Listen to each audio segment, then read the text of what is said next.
Hello, ഞാൻ പ്രീത ചേച്ചി. ഞാൻ ഇന്ന് വന്നിരിക്കുന്നത് ഒരു മാങ്ങ തേങ്ങാപ്പാൽ മീൻകറിയാണ് കേട്ടോ. അത് ഞങ്ങൾ കഴിഞ്ഞ ദിവസം തൃശ്ശൂർ ഒരു റെസ്റ്റോറൻറ്റിൽ ചെന്നപ്പോൾ അവർ ഞങ്ങളോട് ചോദിച്ചു, പെറോട്ടയ്ക്ക് കൂട്ടാൻ എങ്ങനെ മാങ്ങ തേങ്ങാപ്പാൽ മീൻകറി വേണമെന്ന് ചോദിച്ചു. വെറൈറ്റി അല്ലേ, എന്നാൽ എടുക്കട്ടെ എന്ന് പറഞ്ഞു. പക്ഷെ കഴിച്ചപ്പോൾ നല്ല ടേസ്റ്റ് കേട്ടോ. അപ്പോൾ അന്ന് മുതൽ എനിക്ക് തോന്നി ഒന്ന് പരീക്ഷിക്കണമെന്ന്. അപ്പോൾ ഇപ്പം മാങ്ങയുടെ നല്ല സീസണാണ്. അപ്പോൾ അതിന് വേണ്ടി നമ്മൾ പച്ചമാങ്ങ കേട്ടോ എടുക്കണത്. പിന്നെ മീൻ എന്തെങ്കിലും ഇച്ചിരി നല്ല മുഴുത്ത മീനാണ് നമുക്ക് കിട്ടിയത്, അതുപോലെ അതെടുക്കണം കേട്ടോ. അപ്പോൾ മാങ്ങ എന്ന് പറഞ്ഞത് നമ്മുടെ മാങ്ങയാണ്, വലിയ കാര്യമായിട്ട് മൂത്തിട്ടൊന്നുമില്ല. അപ്പോൾ അത് ഞാൻ 2 എണ്ണം എടുത്തു.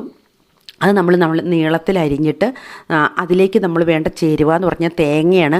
തേങ്ങാപ്പാൽ പിഴിഞ്ഞൊഴിക്കണം. പക്ഷേ അതിന് ഞാൻ നോക്കിയപ്പോൾ തേങ്ങയ്ക്ക് ഭയങ്കര റേറ്റ് ആണല്ലോ ഇപ്പം. ഞങ്ങൾക്ക് തേങ്ങയുണ്ട്, എന്നിരുന്നാൽ പോലും.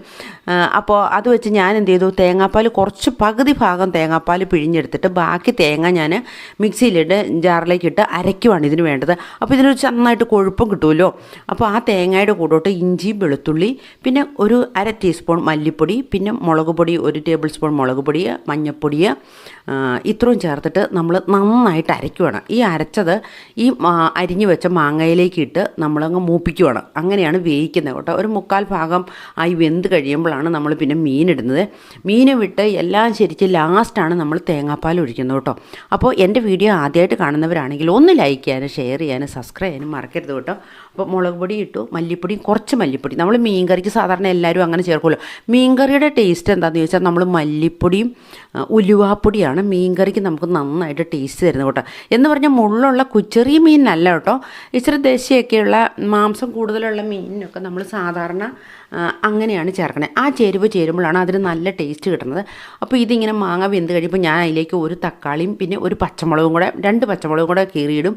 അതും കഴിഞ്ഞിട്ട് അതിനിടയ്ക്ക് ഇച്ചിരി എണ്ണ ഒഴിക്കുമായിരുന്നു കേട്ടോ. ഈ അരപ്പ് മൂപ്പിക്കുന്ന സമയത്ത് ഇച്ചിരി പച്ച വെളിച്ചെണ്ണ ഒഴിച്ചായിരുന്നു. അങ്ങോട്ടാവട്ടെ ഞാൻ മൂപ്പിച്ചത്. എന്നിട്ട് നമ്മൾ ഇത് അത്യാവശ്യം അരപ്പ് നന്നായിട്ട് മൂത്തു ആ പച്ചമുളകൊക്കെ മാറിക്കഴിയുമ്പോൾ നമ്മൾ അതിലേക്ക് ആ മീൻ പെറുക്കിയിടുന്നു. മീൻ പെറുക്കിയിട്ട് ലാസ്റ്റാണ് നമ്മൾ തേങ്ങാപ്പാൽ പിഴിഞ്ഞ് ഒഴിക്കുന്നത്. നല്ല ടേസ്റ്റാവട്ടെ. ആ തേങ്ങാപ്പാലിൻ്റെ ടേസ്റ്റ് കൂട്ടി ആ മീൻകറി കൂട്ടുമ്പോൾ പ്രത്യേകിച്ച് പെറോട്ടയ്ക്ക് നല്ലതാണ്. അപ്പോൾ ഞാൻ എന്ത് ചെയ്തു, ഇന്ന് ഞങ്ങളുണ്ടാക്കിയത് അപ്പം കേട്ടോ. വെള്ളയപ്പം ഉണ്ടാക്കിയപ്പോൾ ഒരു വെറൈറ്റി വെള്ളയപ്പം ഉണ്ടാക്കിയത്. എങ്ങനെയാണെന്ന് ചോദിച്ചാൽ ഈ ചൗകരി വെച്ചിട്ടാണ്. ചവ്വരി നമ്മൾ കൊഴുപ്പൊക്കെ കിട്ടണേ അത് വെച്ചിട്ടാണ് ഞാൻ വെള്ളയപ്പം ഉണ്ടാക്കിയത്. ലാസ്റ്റ് നമ്മൾ ഉലുവാപ്പൊടി ഇടണം കേട്ടോ. എന്നിട്ട് ചവ്വരി വെച്ച അപ്പമാണ് ഉണ്ടാക്കുന്നത്. അത് അടുത്ത വീഡിയോയിൽ ഞാൻ കാണിക്കുന്നതാണ്. നല്ല അടിപൊളിയായിട്ട് കിട്ടി. ഞാൻ ചവ്വരിയുടെ കൂടെ ആദ്യം എനിക്ക് കള്ള് കിട്ടിയായിരുന്നു കേട്ടോ. ഞങ്ങളുടെ ഈ നാട്ടിൻ പ്രദേശമാകുമ്പോൾ നമുക്ക്